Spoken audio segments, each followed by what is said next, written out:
Are joined now from Westminster by Lord President of the Privy Council, Jacob Rees-Mogg, a key figure in the decision that was made yesterday to suspend Parliament. So let's talk about this proroguery, if that's even a word. I'm sure you will know. It's interesting, isn't it? Your own cabinet members are calling this move undemocratic. No, they're not, because I think two things are being conflated. One is the routine beginning of a new session to set out the domestic agenda, which is what is happening. And the other is the suggestion that was going around in the leadership election for the Conservative Party that you would suspend Parliament from July through and beyond the 31st of October. I was saying at the time that that was absurd. No sensible person was in favour of that, in my view. That would have been constitutionally improper.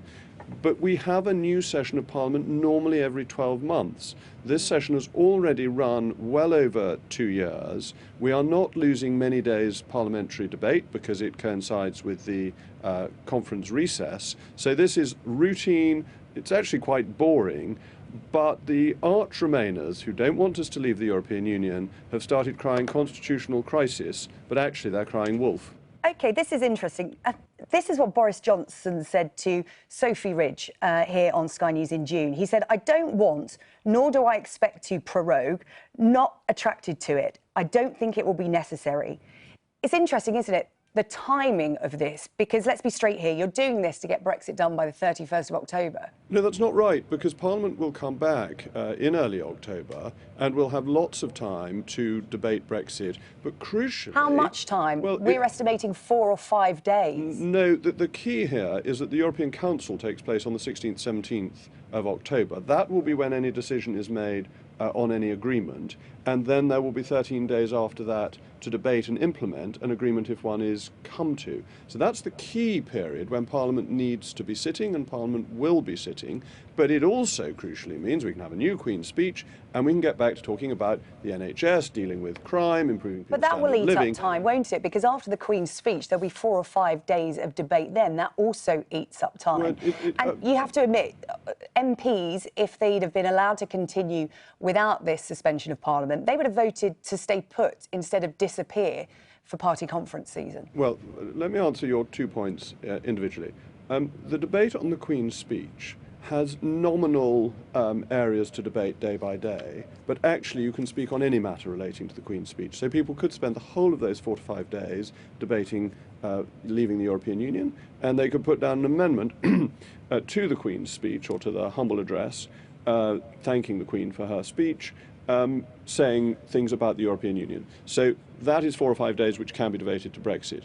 In terms of the conference recess, at my first and so far only outing at the dispatch box, I referred to the conference recess and said I expected it would go ahead, and the opposition chief whip nodded in agreement, and that's all recorded in Hansard. So it had been agreed that the conference recess would go ahead, as it always does. Parliament hasn't sat in late September for 80 years.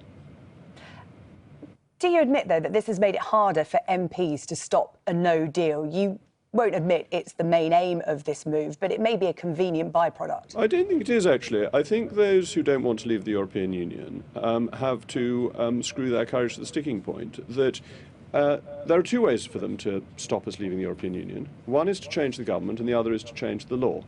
They don't seem willing to do either of these 2 things, because actually 17.4 million people voted to leave, and they don't want to blow a raspberry at more than half of the electorate.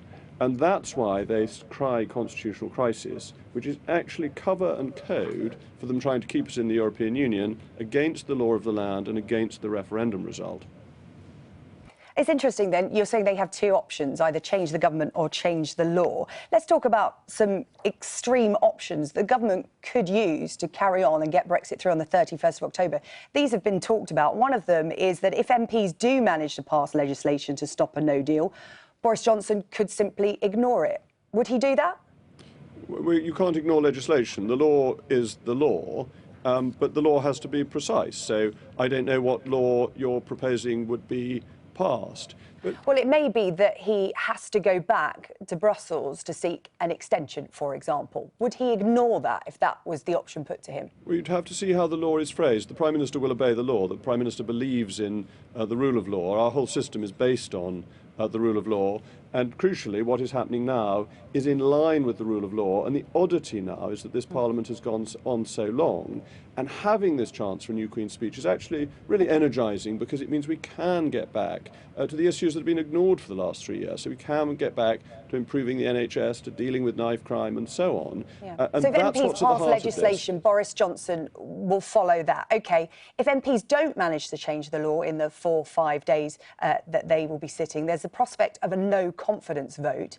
If it succeeded, would Boris Johnson resign or would he continue? Well, the question there is, would Parliament have a majority for another leader, and who is putting his or herself forward for that? It seems to me that Mr Corbyn does not command and has no prospect of commanding a support of the majority of the House of Commons, so they'll have to look for other figures. The constitutional norms are always observed. It's interesting, isn't it? Because you say that you want to focus on the domestic agenda. That's what this suspension is all about. But a lot of people are seeing this as a bit of a ruse, because Parliament hasn't passed any domestic agenda in a year, even more unlikely to do so with just a majority of one. So again, I go back to the point of being straight. This is to subvert Parliament and clear any obstacles to leaving the EU on the 31st of October. People just want you to be straight with them. No, you've put it brilliantly, absolutely superbly, and thank you. You've put the case for the government. This session of Parliament has stopped passing any useful legislation. It is an adult Parliament. It needed to be brought to an end so you could have a new and fresh session of Parliament that would be able to start with new bills. You can't bring in complex new bills towards the end of a session, because there isn't time to get them through all the stages, knowing... How more likely are you to pass any of these domestic bills with a majority of one, with people preoccupied by Brexit? The Labour Party wants to improve the health service, I imagine. The Labour Party wants knife crime to come down. The Labour Party, I imagine, wants to see people's standard of living improved. There are many, many things that Parliament can do where there is lots of support. And sometimes you get political shenanigans and people pretending to oppose things that they're in favour of. But that doesn't mean you can't get important domestic legislation through. OK, suspending Parliament for 4 to 5 weeks. I mean, I look at, parade periods of years past. In 2010, it was 3 days, 2012, 7 days, 2016, it was 5 days. This is highly unusual. It was deeply selective, if I may say so. In 2014, it was 20 days. In 1997, it was 19 days. In 2015, it was 3 days. This is unusual for 4 to 5 weeks. Scotland's First Minister, Nicola Sturgeon, says the PM is acting like a tin pot dictator.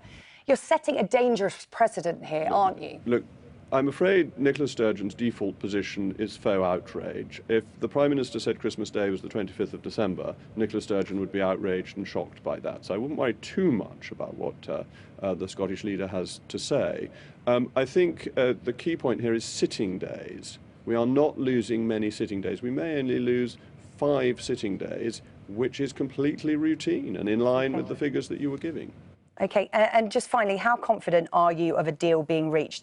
Boris Johnson originally, when he went into number 10, said it was a 1,000,000 to 1 chance of not getting one. He said it was reasonable after the G7 meeting at the weekend, which is quite the scaling down. What are the chances of it as it stands today? Well, it takes 2 to tango, and it will be up to the European Union to decide whether it wishes to have a reasonable deal or whether it's going to insist on vassalage, in which case we will leave without a deal.